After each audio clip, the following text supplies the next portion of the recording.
इस वक्त पाटन डिस्ट्रिक्ट के एक इलाके में हैं जिसका नाम है रानी की बाग, जो कि वास्तव में एक बेहतरीन आर्कियोलॉजिकल मोनूमेंट है।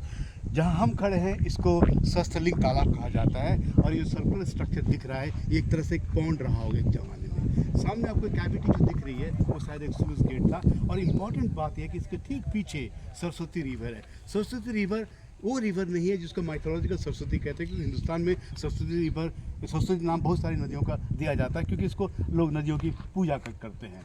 ये नदी अरावली पहाड़ से निकलती है और ये बहुत ही कम डिस्टेंस में को ट्रैवर्स करती हुई लिटिल रन ऑफ कच्छ की तरफ चली जाती है।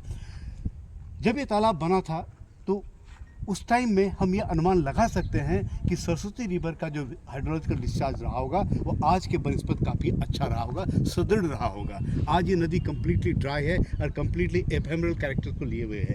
तो इतना बड़ा इन्वेस्टमेंट अगर सोलंकी डायनेस्टी के टाइम में इस तालाब को इस स्ट्रक्चर के लिए अगर किया जाता है, इसका मतलब क्लाइमेटिक कंडीशन आज से काफ़ी बेहतरीन नहीं होगी। उन्होंने क्या किया, इस तालाब में पानी आता था जब भी फ्लडिंग होती थी और ये भरता था, और उसके बाद अगर आपको इस तरफ हम दिखाते हैं तो ये कैनाल के थ्रू ये पानी आगे जाता है और आगे जाकर के कभी यहाँ से कभी आधा किलोमीटर तक लंबी ये कैनाल है। सामने आपको जो 3 होल दिख रहे हैं वो उसके लिए आउटलेट्स हैं कैनाल की तरफ जाने के लिए। इनफैक्ट ये पूरा प्रोग्राम न केवल वाटर कंजर्वेशन कर रहा होगा परंतु वाटर ब्यूटिफिकेशन के लिए भी उन लोगों ने इस्तेमाल किया है। अब सवाल ये खड़ा होता है कि ये घटना कब घटित हुई, यानी ये वो हाइड्रोलॉजिकल कंडीशन इस इलाके में कब प्रिवेल करती थी जब सोलंकी डायनेस्टी को लगा कि हम भाई इस नदी की पेरिनिटी, इस नदी में एक पेरिनिटी है, इसका पानी कभी सूखने वाला नहीं है, इसलिए हम इतना बड़ा इन्वेस्टमेंट कर रहे हैं। इसको जानने के लिए इसके जो फ्लैंक्स आप देख रहे हैं, इन दोनों तरफ एक सॉफ्ट सेडिमेंट्स लगे हुए हैं। इन सेडिमेंट्स को अगर हमने जब बारीकी से 2008 में पहली बार देखा था,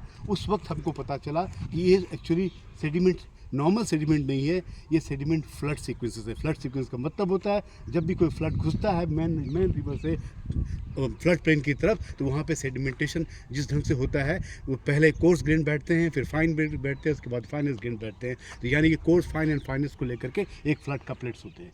हमने लगभग 5-6 फ्लड कपलेट्स अभी निकाले, उसमें काम चल रहा है।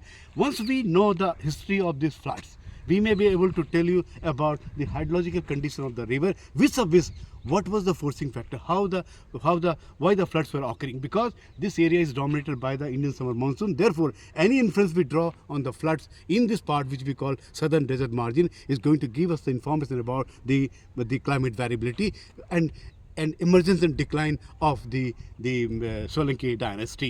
Of course, it is not one-to-one connectivity, but some indication we may be able to draw. So now we'll go a little bit here on this particular stretch.